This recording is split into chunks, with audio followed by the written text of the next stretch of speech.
the human voice. It's the instrument we all play. It's the most powerful sound in the world, probably.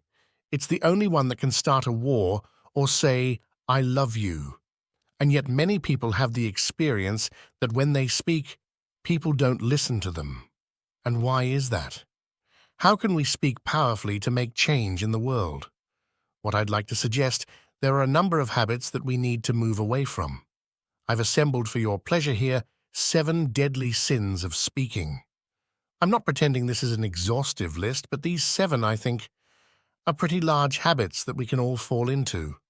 First, gossip. Speaking ill of somebody who's not present. Not a nice habit, and we know perfectly well the person gossiping 5 minutes later will be gossiping about us. Second, judging. We know people who are like this in conversation, and it's very hard to listen to somebody if you know that you're being judged and found wanting at the same time.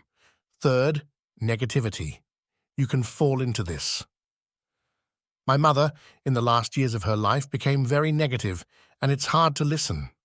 I remember one day I said to her, "It's October 1st today," and she said, "I know, isn't it dreadful?" It's hard to listen when somebody's that negative. And another form of negativity, complaining. Well, this is the national art of the UK. It's our national sport. We complain about the weather, sport, about politics, about everything, but actually complaining is viral misery. It's not spreading sunshine and lightness in the world. We've all met this guy. Maybe we've all been this guy. Some people have a flamethrower. They just pass it on to everybody else and don't take responsibility for their actions, and again, hard to listen to somebody who is being like that. Penultimate, the 6th of the 7, embroidery, exaggeration. It demeans our language, actually, sometimes. For example, if I see something that really is awesome, what do I call it?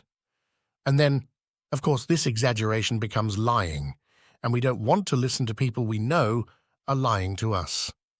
And finally, dogmatism, the confusion of facts with opinions. When those two things get conflated, you're listening into the wind. You know, somebody is bombarding you with their opinions as if they were true. It's difficult to listen to that. So here they are. 7 deadly sins of speaking. These are things I think we need to avoid. But is there a positive way to think about this? Yes, there is.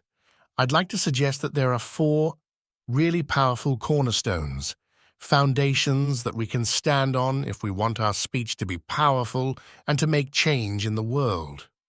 Fortunately, these things spell a word. The word is hail, and it has a great definition as well. I'm not talking about the stuff that falls from the sky and hits you on the head. I'm talking about this definition, to greet or acclaim enthusiastically, which is how I think our words will be received if we stand on these 4 things. So what do they stand for? See if you can guess. The H, honesty, of course, being true in what you say, being straight and clear.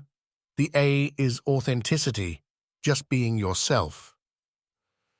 A friend of mine described it as standing in your own truth, which I think is a lovely way to put it. The I is integrity, being your word, actually doing what you say, and being somebody people can trust. And the L is love. I don't mean romantic love, but I do mean wishing people well for 2 reasons. First of all, I think absolute honesty may not be what we want. I mean, my goodness, you look ugly this morning. Perhaps that's not necessary. Tempered with love, of course, honesty is a great thing. But also, if you're really wishing somebody well, it's very hard to judge them at the same time. I'm not even sure you can do those 2 things simultaneously. So hail. Also, now that's what you say, and it's like the old song, "It is what you say, it's also the way that you say it." You have an amazing toolbox. This instrument is incredible, and yet this is a toolbox that very few people have ever opened. I'd like to have a little rummage in there with you now and just pull a few tools out that you might like to take away and play with, which will increase the power of your speaking. Register, for example. Now, falsetto register may not be very useful most of the time, but there's a register in between. I'm not going to get very technical about this for any of you who are voice coaches. You can locate your voice, however, so if I talk up here in my nose, you can hear the difference. If I go down here in my throat, which is where most of us speak from most of the time. But if you want weight, you need to go down here to the chest. You hear the difference? We vote for politicians with lower voices, it's true, because we associate depth with power and with authority. That's register. Then we have timbre. It's the way your voice feels. Again, the research shows that we prefer voices which are rich, smooth, warm, like hot chocolate. Well, if that's not you, that's not the end of the world, because you can train. Go and get a voice coach. And there are amazing things you can do with breathing, with posture, and with exercises to improve the timbre of your voice. Then, prosody. I love prosody. This is the sing-song, the meta-language that we use in order to impart meaning. It's root one for meaning in conversation. People who speak all on one note are really quite hard to listen to if they don't have any prosody at all. That's where the word monotonic comes from, or monotonous, monotone. Also, we have repetitive prosody now coming in, where every sentence ends as if it were a question when it's actually not a question, it's a statement. And if you repeat that one, it's actually restricting your ability to communicate through prosody, which I think is a shame. So let's try and break that habit. I can get very excited by saying something really quickly, or I can slow right down to emphasize. And at the end of that, of course, is our old friend, silence. There's nothing wrong with a bit of silence in a talk, is there? We don't have to fill it with ooh-ems and aas. It can be very powerful. Of course, pitch often goes along with pace to indicate arousal, but you can do it just with pitch. Where did you leave my keys? Higher pitch. Where did you leave my keys? So, slightly different meaning in those two deliveries. And finally, volume. Loud. I can get really excited by using volume. Sorry about that if I startled anybody. Or I can have you really pay attention by getting very quiet. Some people broadcast the whole time. Try not to do that. That's called sodcasting, imposing your sound on people around you carelessly and inconsiderately. Not nice.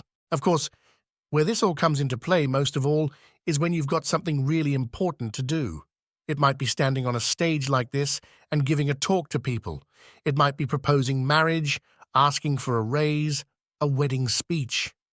Whatever it is, if it's really important, you owe it to yourself to look at this toolbox and the engine that it's going to work on, and no engine works well without being warmed up. Warm up your voice. Actually, let me show you how to do that. Would you all like to stand up for a moment? I'm going to show you the 6 vocal warm-up exercises that I do before every talk I ever do. Anytime you're going to talk to anybody important, do these. First, arms up, deep breath in, and sigh out. Ah, like that. One more time. Ah, very good. Now we're going to warm up our lips, and we're going to go ba, ba, ba, ba, ba, ba, ba, ba. Very good. And now brew, just like when you were a kid. Bah! Now your lips should be coming alive. We're going to do the tongue next with exaggerated la, la, la, la, la, la, la, la, la. Beautiful. You're getting really good at this. And then roll an R. That's like champagne for the tongue. Finally, and if I can only do one, the pros call this the siren. It's really good. It starts with we and goes to aw. The we is high, the aw is low. So you go wee-aw. Fantastic. Give yourselves a round of applause. Take a seat, thank you. Next time you speak, do those in advance. Now let me just put this in context to close. This is a serious point here. This is where we are now, right? We speak not very well to people who simply aren't listening in an environment that's all about noise and bad acoustics. I have talked about that on this stage in different phases.